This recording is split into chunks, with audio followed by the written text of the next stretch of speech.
Friends, કેમ છો બધા? મજામાં ને? આજે હું બનાવવાની છું ભરેલા ગુંદાનું શાક. તો મેં આવી રીતના ગુંદા લઈ લીધા છે, તમે જોઈ શકો છો. તો આમાંથી આપણે પહેલાં ઠળિયા કાઢી લઈશું. તો ચાલો એના બધા ઠળિયા હું કાઢી લઉં છું.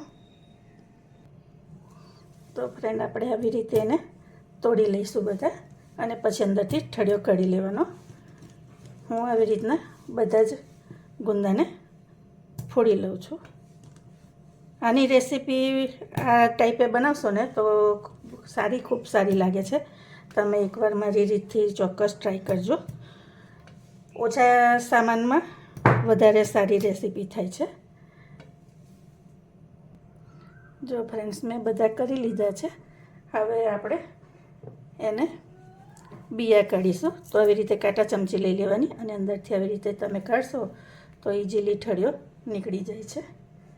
આવી રીતે આપણે બધા જ ગુંદામાંથી ઠળિયા કાઢી લેવાના.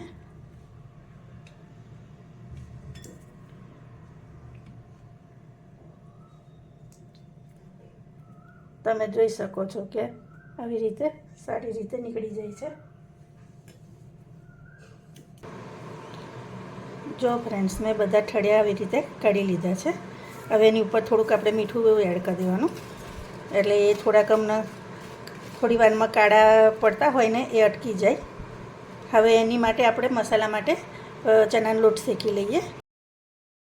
હવે ફ્રેન્ડ્સ, કઢાઈ લઈ લીધી છે, અને એમાં ચણાનો લોટ આપણે આવી રીતે મેં 1 કપ લીધો છે, એને આપણે શેકીશું.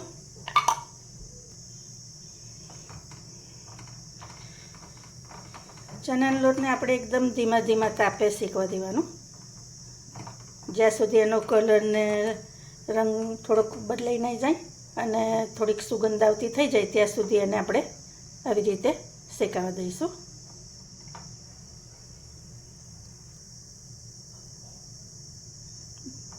જો ફ્રેન્ડ્સ, આવી રીતે ધીમા તાપે જ આપણે એને થવા દેવાનું.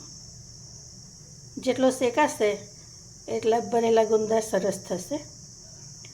કાચો લોટ રહી જાય ને તો થોડીક ચીકાશ વધારે પકડે, ગુંદાની ચીકાશ હોય અને લોટની ચીકાશ હોય એને લીધે. તો જેટલો લોટ શેકાય ને એટલું ગુંદાનું શાક છૂટું બનશે. લોટ મેં આટલો બધો લીધો છે, થોડોક ભરવા લઈશું અને થોડોક ઉપરથી છાંટવા લઈશું.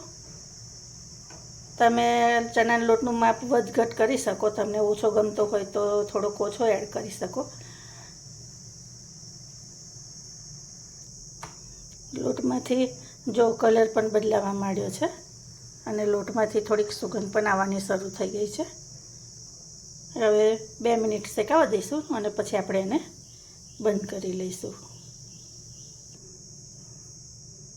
જો ફ્રેન્ડ્સ, આપણો લોટ ઓલમોસ્ટ થઈ ગયો છે. આશરે 1 મિનિટ જેવું થયું એને શેકાતા. હવે એને સહેજ ઠંડો થવા દઈએ, ત્યાં સુધી આપણે બીજો મસાલો તૈયાર કરી લઈએ.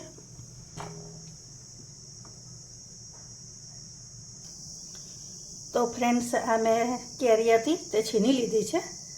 એમાં હવે હું લાલ મરચું એડ કરીશ. લાલ મરચું તમારા ટેસ્ટ પ્રમાણે એડ કરવાનું. પછી હળદર છે, ધાણા જીરું છે, ધાણા જીરું વધારે એડ કરવાનું. આ કલરવાળું મરચું છે એ એડ કરીશ. આ ગરમ મસાલો છે એ એડ કરીશ.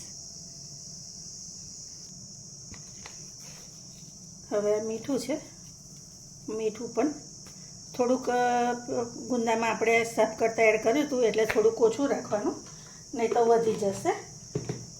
અને ખાંડ પણ આખી જ લઉં છું, એ પણ એમ જ એડ કરી દઈશું.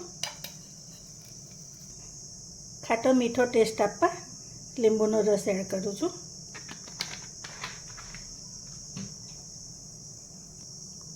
અને આ થોડું તેલ એડ કરીશું. હવે આ બધા મસાલાને આપણે મિક્સ કરી લઈએ. ચણાનો લોટ એડ કરવાનો રહી ગયો, તો એ હું એડ કરી દઉં છું ચણાનો લોટ. હવે આપણે આ બધું મિક્સ કરી લેવાનું. આ રીતે બનાવશો ને ફ્રેન્ડ તો ગુંદાનું ભરેલું શાક ખૂબ સરસ થાય છે. તો આપણો મસાલો બધો મિક્સ થઈ ગયો છે. હવે એને આપણે ભરી લઈશું. આવી રીતે ગુંદાને લેવાનું, અંદર મસાલો ભરી દેવાનો અને ફૂલ મસાલો ભરવાનો. આવી રીતે બંધ કરી દેવાનું.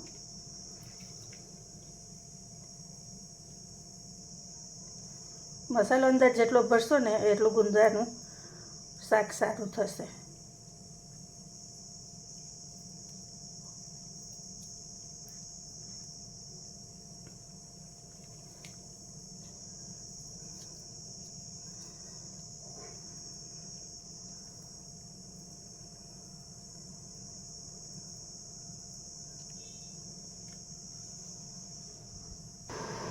જો ફ્રેન્ડ્સ બધા રવૈયા ભરી લીધા છે.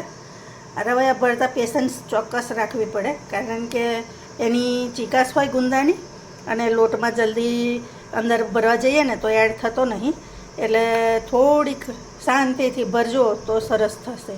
મને એમ જ્યારે એની સબ્જી થશે ને તે તો ખરેખર બહુ જ ફાઇન લાગશે. ચાલો તો હવે એનો વઘાર કરી દઈએ. તો કઢાઈ લીધી છે. હવે એમાં હું સિંગ તેલ એડ કરીશ. તમે કોઈ પણ તેલ એડ કરી શકો. અને આમાં થોડુંક તેલ વધારે રાખવાનું, જેથી રવૈયા નીચે ચોંટે નહીં અને સારી રીતે થાય. તેલ થઈ ગયું છે તો હવે જીરું એડ કરી દેવાનું અને થોડીક હિંગ એડ કરી દેવાની. બીજા મસાલા તો આપણે બધા ભર્યા એમાં એડ કર્યા છે એટલે નહીં નાખવાના. હવે આ જે બધા ગુંદા છે એને આપણે અંદર એડ કરી દઈશું.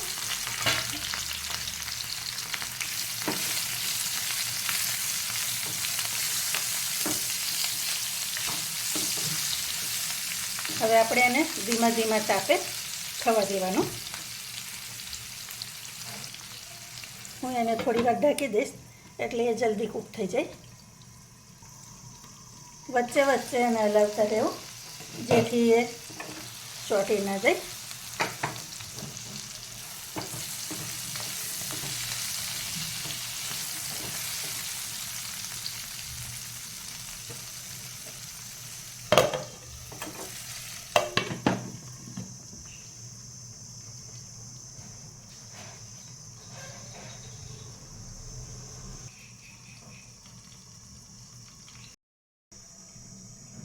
તો હવે આપણે જોઈ લઈશું.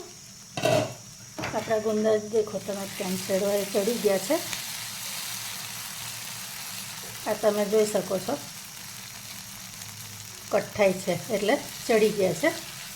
હવે આમાં રસા માટે થોડુંક પાણી એડ કરી દઈશ.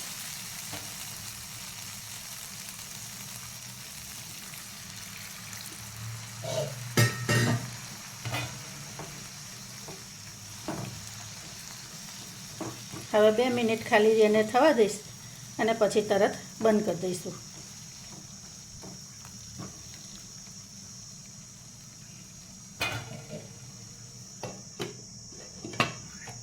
તો તૈયાર છે આપણું ભરેલા ગુંદાનું શાક. તો તમને મારી રેસીપી કેવી લાગી તે ચોક્કસથી કહેજો. લાઈક શેર સબસ્ક્રાઈબ કરજો. જુઓ એનો કલર પણ જુઓ કેટલો ફાઇન આવ્યો છે ને. આ થઈ ગયા છે આપણા રવૈયા. તો હું સર્વિંગ પ્લેટમાં કાઢી લઉં. જુઓ ફ્રેન્ડ્સ કેવું થયું છે, જોયું. ટેસ્ટ પણ ખૂબ સરસ થયો છે એનો. તમે આ રીતથી ચોક્કસથી બનાવજો. Thank you.